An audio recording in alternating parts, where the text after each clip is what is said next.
Bonjour à tous! En cette période difficile qui nous éloigne malgré nous, nous souhaitons préserver le lien qui nous unit. Alors je vous propose de nous adapter et de vous présenter des documents pour vous faire connaître ou même peut-être redécouvrir notre fond. À chaque vidéo, je vous présenterai un livre, un documentaire et un DVD. Je vous souhaite la bienvenue dans ce dispositif innovant et inédit. Le premier roman que je vous invite à découvrir s'intitule Kif Kif Demain. Il a été écrit par la romancière et scénariste Faiza Guène. Elle a alors 19 ans, c'est son premier roman, et il rencontre un succès mondial avec 400 000 exemplaires vendus en France. Et il sera alors traduit en 26 langues. À 35 ans, Faiza Guène, née à Bobigny, nous entraîne dans des comédies sociales sur l'identité des Français issus de l'immigration maghrébine. Dans Kif Kif Demain, vous allez faire la rencontre de Doria, une adolescente de 15 ans qui témoigne avec humour de ses conditions de vie dans les quartiers. En voici un passage. C'est lundi, et comme tous les lundis, je suis allée chez Madame Burlot. Madame Burlot, elle est vieille. Elle est moche et elle sent le parapluie. Elle est inoffensive, mais quelquefois, elle m'inquiète vraiment. Aujourd'hui, elle m'a sorti de son tiroir du bas une collection d'images bizarres, des grosses taches qui ressemblaient à du vomi séché. Elle m'a demandé à quoi ça me faisait penser. Je lui ai dit, et elle m'a fixé de ses yeux globuleux, en remuant la tête comme les petits chiens mécaniques à l'arrière des voitures. C'est le lycée qui m'a envoyé chez elle. Les profs, entre deux grèves, se sont dit que j'avais besoin de voir quelqu'un, parce qu'ils me trouvaient renfermée. Peut-être qu'ils ont raison, je m'en fous. J'y vais, c'est remboursé par la Sécu. Je crois que je suis comme ça, depuis que mon père est parti. Il est parti loin. Il est retourné au Maroc, épouser une autre femme, sûrement plus jeune et plus féconde que ma mère. Après moi, maman n'a plus réussi à avoir d'enfants. Pourtant, elle a essayé longtemps. Quand je pense qu'il y a des filles qui font pas exprès de tomber enceinte du premier coup, papa, il voulait un fils.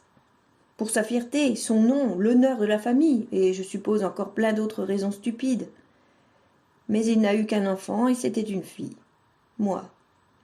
Disons que je correspondais pas tout à fait au désir du client. Et le problème, c'est que ça se passe pas comme à Carrefour. Il n'y a pas de service après-vente. Alors un jour, le barbu, il a dû se rendre compte que ça servait à rien d'essayer avec ma mère. Et il s'est cassé. Comme ça, sans prévenir.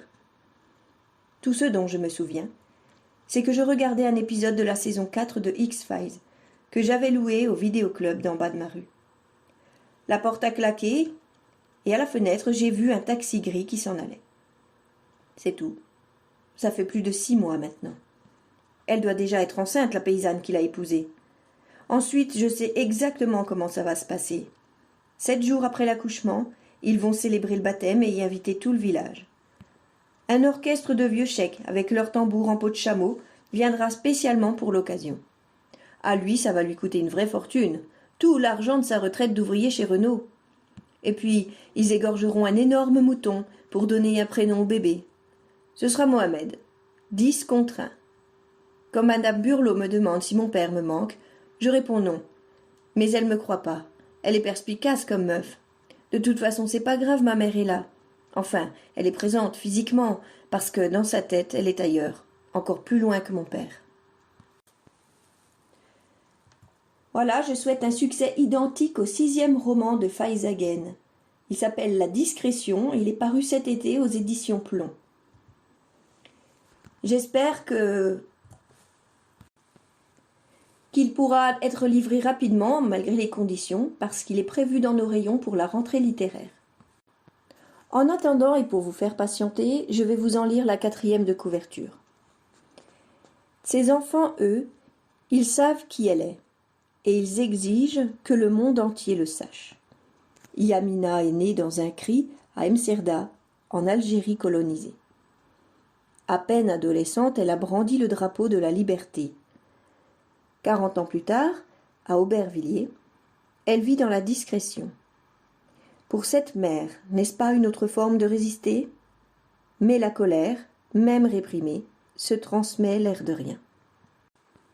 Ce roman nous plonge dans un roman contemporain et réaliste, où on entrevoit des fragments de la vie intime de l'auteur. Donc je vous le redis, c'est la discrétion. Passons maintenant à un autre document. Quoi de mieux pendant le confinement que de s'occuper, en apprenant voir se perfectionner? Si la couture vous a toujours attiré, eh bien, vous n'avez peut-être jamais osé. Alors ce document est fait pour vous. Les fans comme les débutants trouveront dans le b.a.-ba de la couture les réponses à leurs questions. Vous y apprendrez à maîtriser les techniques de base, à appréhender votre machine à coudre et bien d'autres choses encore. Ce document est illustré et est tiré de notre pôle thématique 2020. Je vous le rappelle, notre pôle thématique est l'art et le cinéma. Et ce livre n'attend plus que vous. Ne laissez plus votre machine prendre la poussière. Et aujourd'hui, puisque à vos marques peut se traduire par à vos masques, il n'y a plus qu'à. C'est à vous de jouer. Je vais maintenant passer au DVD. La comédie dramatique que je vais vous présenter s'appelle Les Héritiers. C'est un film de 2014 d'une durée de 105 minutes. Il est l'œuvre de Marie Castille Mention-Char. Cette réalisatrice de 57 ans s'est entourée de Ariane Ascaride pour jouer le rôle du professeur d'histoire. Ahmed Dramé interprète Malik et Noémie Merlan joue Mélanie. Ce film a été primé au Festival international du film francophone de Namur en 2014 et il est tiré d'une histoire vraie. D'ailleurs, à cette issue, Ahmed Dramé a remporté le César du meilleur espoir masculin en 2015.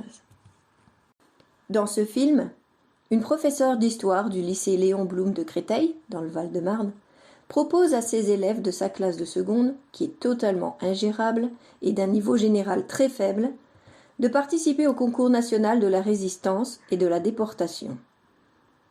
Il aborde le thème « Les enfants et les adolescents dans le système concentrationnaire nazi ». Les élèves finissent par accepter le défi et peu à peu, ils vont se transformer. L'atmosphère change, notamment au contact d'un rescapé des camps et suite à la visite du mémorial de la Shoah. Si j'ai choisi de vous présenter ce document, c'est parce que c'est un hommage à l'enseignement, à l'éducation, à la critique. C'est aussi forcément un clin d'œil aux événements récents concernant Samuel Paty. Cette aventure intelligente, intellectuelle, pédagogique et humaine fait partie du programme d'histoire des troisièmes. C'est sans rappeler aussi que le 11 novembre est proche et que c'est un devoir de mémoire. Voilà, cette vidéo va prendre fin. J'espère avoir attisé votre curiosité.